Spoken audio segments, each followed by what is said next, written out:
If you've ever taken a trip to the tropics, you likely want to enjoy the warm climate. The climate near the equator is so warm because this area receives the highest amount of solar radiation, or energy from the sun, throughout the year. Likewise, the polar regions are colder because they receive a much smaller and less consistent amount of annual solar radiation. Since the tropic region does not get progressively hotter with more solar radiation, and the polar regions do not get progressively colder, there must be some force to balance out all of this energy to keep these areas at a semi-consistent temperature. This force is atmospheric circulation. Solar radiation at the top of the equator causes the air to rise high into the atmosphere. The air will rise until the tropopause, which is the boundary between the troposphere, the lowest layer of the atmosphere, and the stratosphere, the next layer up of the Earth's atmosphere. Continuously rising air will push the air towards the north. Additionally, the Coriolis force diverts this wind to the right in the northern hemisphere and to the left in the southern hemisphere. The Coriolis force is the force that diverts wind due to the rotation of the Earth. As the air rises and travels away from the equator, it cools down and becomes more dense. The denser air falls back closer to the Earth and is pushed back towards the equator. Eventually, this air will become heated due to solar radiation again, completing the circulation cell. Air does not circulate in a single cell from the equator to the poles. Instead, each hemisphere is broken into 3 circulation cells. The Hadley cell is the circulation cell nearest to the equator and has air rising at the equator and sinking near 30 degrees. The Ferrel cell is a circulation cell in the mid-latitudes where the air rises near 60 degrees and sinks near 30 degrees. The polar cell is a circulation cell in the polar regions. Let's look a little deeper into each of these air circulation cells. The Hadley cell creates some of the most important weather patterns on Earth. As air rises and travels northward to the east, it eventually falls around 30 degrees. Where this air descends, it creates a ring of high atmospheric pressure. High pressure zones are associated with calm, dry weather. Therefore, a majority of the world's deserts are located at 30 degrees from the equator.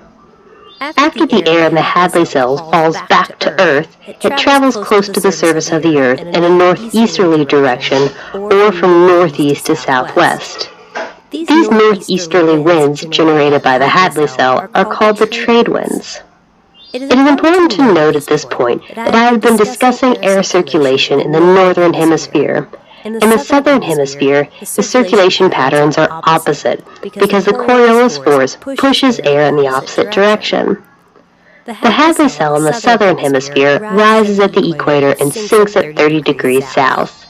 The wind at the top of the cell is pushed by the Coriolis force to the left.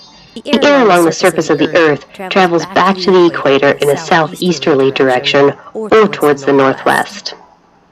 The northeasterly and southeasterly trade winds converge near the equator in an area called the intertropic convergence zone, or ITCZ.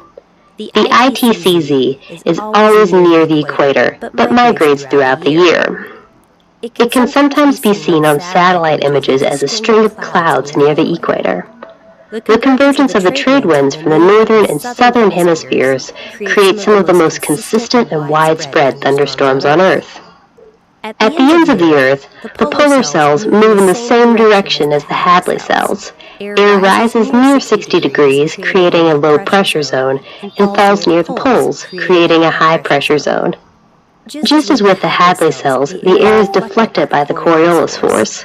The surface winds blowing from the north and south poles to the west are called the polar easterlies. We are discussing the Ferrel cell last because it is driven by circulation in the Hadley and polar cells. Also, the Ferrel cell operates in the opposite direction than the other 2 cells. Here the air rises near 60 degrees where it is cold and sinks at 30 degrees where it is relatively warm. Why is this behavior opposite in the mid-latitudes? Instead of dissipating energy from solar radiation, the Ferrel cell is actually balancing thermal energy between the Hadley and polar cells. Cold air travels down to cool the subtropics, and warmer air then travels near the surface to warm the polar region. Interestingly, these solar cells are also responsible for the largest global wind patterns, the jet streams.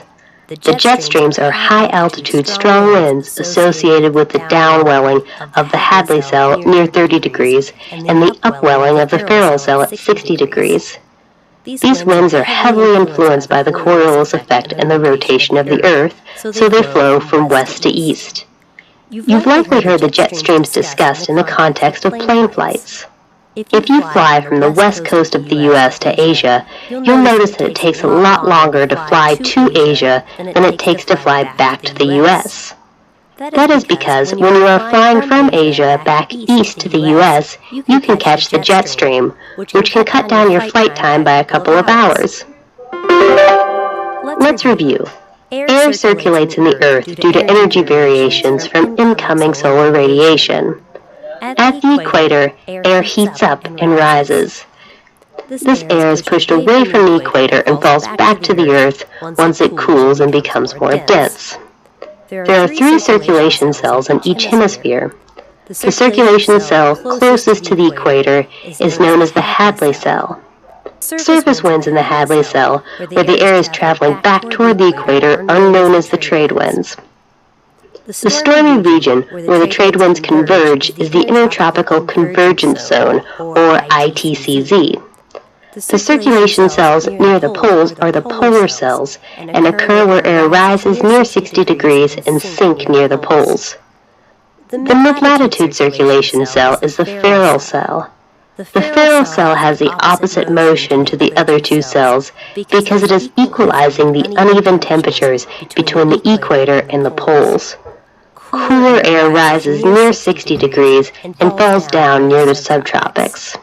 The warmer air then travels along the surface towards the poles.